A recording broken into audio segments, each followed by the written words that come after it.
Què vol fer la Fundació? Doncs precisament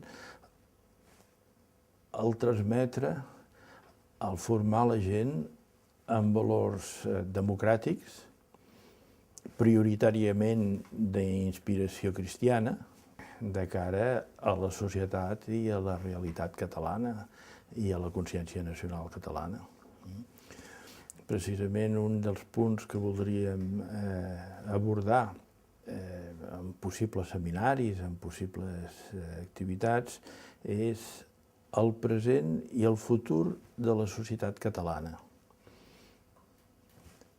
O sigui, societat civil, capaç per ella mateixa d'expressar-se, i societat que, en definitiva, conserva uns determinats valors. El que passa que aquests valors són implícits. Com li deia jo a algun mossèn, dic, escolta, hi ha molta gent que és cristiana i no ho sap. Doncs hi ha molta gent que té valors d'aquesta mena i que configuren la nostra societat. Aleshores val la pena d'intentar potenciar en la gent d'Unió la consciència d'aquests valors.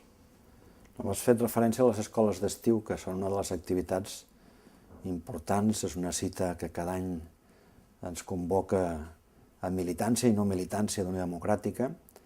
I també, ja que has fet referència a la societat civil, paga la pena recordar que aquestes escoles d'estiu han estat sempre molt obertes en quant a participació i ha passat molts representants de la societat civil catalana per les escoles d'estiu.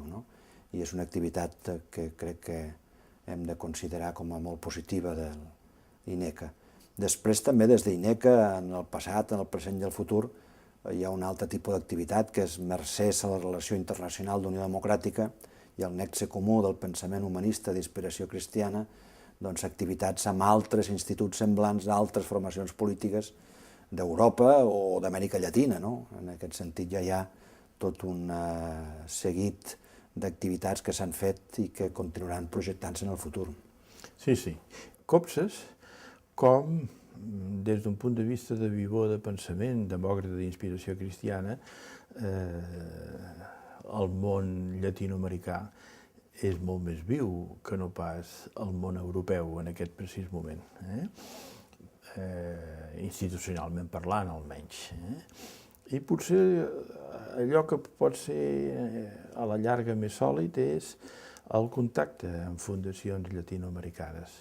A INECA això ens ho volem proposar, ja s'ha fet, però ho volem tornar a revitalitzar en aquest aspecte, perquè encara que només sigui precisament per aquest treball de transmissió de valors, aquestes internacionals ideològiques poden tenir un sentit, perquè si no la política tout court, la política dia a dia, té sempre el risc de ser de curta volada. A mi em sembla molt important la projecció internacional d'INECA, perquè a la vegada reforça també la projecció de Catalunya, i la reforça des d'un conjunt de valors que, enllaçant una mica amb allò que deies, tot i que hi ha molta gent que no ho sap, però que són valors d'arrel cristiana. Exacte. I, per tant, presentar internacionalment la nostra fundació, el nostre Institut d'Estudis Humanístics Coll de l'Entorn, com un instrument de reflexió política, jo penso que és bo no només per Unió Democràtica, no només és bo des del sentit que podem enriquir-nos d'altres experiències d'altres països de cara a la formació de la nostra gent, sinó que també té aquesta vessant d'estandard, de bandera del que és el nostre país. L'Estatut d'Autonomia de Catalunya i el que havia tingut Catalunya durant la República en aquella Europa de després de la Segona Guerra Mundial era una cosa absolutament desconeguda. Semblava mentida com en tan poc temps havia desaparegut de les vivències europees, perquè, esclar, és que Europa, després de la Segona Guerra Mundial, comença de nou.